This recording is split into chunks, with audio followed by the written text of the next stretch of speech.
አሁን ይዤላችሁ የመጣሁት መረጃ ምንድነው? ወሎ ላይ ኮሎኔል ማሐቤ ነው። ኮሎኔል ማሐቤ ወሎ ላይ እንግዲህ እስክንድር ጦር ብዙም ስለሌለው እነ ኮሎኔል ማሐቤን ወደ ደቡብ ጎንደር በማስጠጋት ደቡብ ጎንደር ላይ እነ ጌታ አስራደን ያገዙ ይገኛሉ ማለት ነው።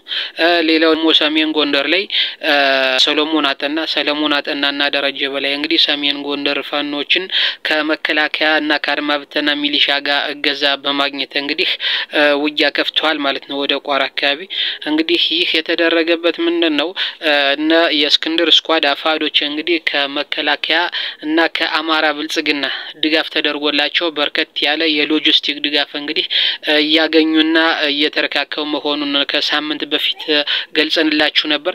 በዛም ተከትሎ እንግዲህ በሚቀጥለው ሳምንት ብለን ከበድ ያለ ዘመቻ ይጀምራሉ ምናምን ብለን መረጃውን አውጥተንላችሁ ነበር። በዛም መሰረት እንግዲህ ትላንትና ጀምረው በጣም ከፍተኛ በሆነ በአፋዶች በነ ደረጀ በላይ በነ ሰለሞን አጠና በነ ኮሎኔል ማሐቤና በነ ጌታ አስራዴ ኦፒነት መረጃ ሰጭነት ተራሮችን በጀት ያስደበደቡ የድሮኖች አሰሳ እየተደረጉና ድሮኖች እንዲተኮሱ ያደረጉ የንጹሃንን ቤት ያስፈረሱ ይገኛሉ ማለት ነው።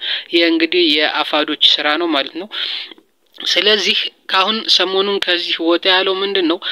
ከሳምንት በፊት ጎንደር ላይ ከባድ ነገር አለ። የአማራ አድማ ብተናና ሚሊሻ ወደ ከባህር ዳር ተነስቶ ወደ ጎንደር እየሄደ ነው ብለን መረጃ አውጥተን ነበር ማለት ነው።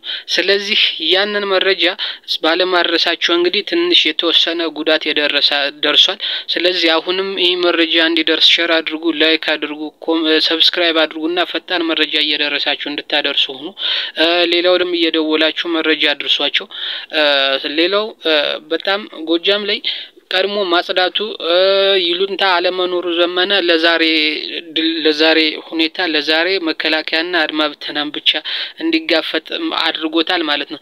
ነገር ግን ጎንደር ወሎና ሸዋ ላይ ግን ምንድነው እየተደረገ? ከአድማ ብተናና ሚሊሻው በተጨማሪ ከመከላከያው ጋር ተጨምሮ እነዚህ ከሚያደርሱት ጉዳት በተጨማሪ እንግዲህ አፋዶች እና የውስጥ ሰርጎ ገቦች ይገኙበታል ማለት ነው። ስለዚህ አሁንም የውስጥ ሰርጎ ገቦች ላይና አፋዶች ላይ የሚወሰደው እርምጃ ተጠናክሮ መቀጠል አለ። ዛሬ በቸልተኝነትና በየዋህነት እንዲሁም ደግሞ በይሉንታነት የታለፈው መታለፍ ማለት ነው። ወንድም እንዴት ይገለዋል የሚል አስተሳሰብ እንግዲህ ለዛሬ መስዋዕትነት አውጥቷቸዋል ማለት ነው። ወሎ ላይም እንደዚህ እነ ምሬ እንደዚሁ ያጋጠማቸው ነው። እነ ኮሎኔል ማሐቤ ወደ ደቡብ ጎንደር እንግዲህ ወሎ ላይ ብዙም ሰራዊት የለውም እስክንድር ማሐቤ ነው ያለው። ማሐቤም እንግዲህ ወደ ደቡብ ጎንደር እንዲሻገር እንዲጠጋ ተደርጎ እንግዲህ እነ ጌታ አስራደን ያገዘ እንግዲህ በጣም ከባዱ ያለ በእነ ደረጀ በላይ የተጠነሰሰና የተከፈተ ነው። ከጀርባም ሆኖ እና ከጎን ሆኖ ደግሞ መከላከያ ሽፋን ይሰጣቸዋል። እነ ደረጀ እንግዲህ ሰርገው እንዲገቡ ምሽግ እንዲሰብሩ እየተሞከረበት ያለ ሁኔታ አለ ማለት ነው። ስለዚህ ይህን በጣም እንዴት ያማራፋና እንደ አንድ መጥቶ እንግዲህ እንዴት ያዋል ነው ለወደፊትስ ከነዚህ አይነት ባንዳ ፋኖች ላይ ምን አይነት እርምጃ ለመውሰድ ተዘጋጅቷል የሚለው እንግዲህ አሳሳቢና በጣም ከባድ የሆነ ጥያቄ መሆን አለበት። ትኩረት ሊሰጠው የሚገባ ጥያቄ መሆን አለበት ማለት ነው።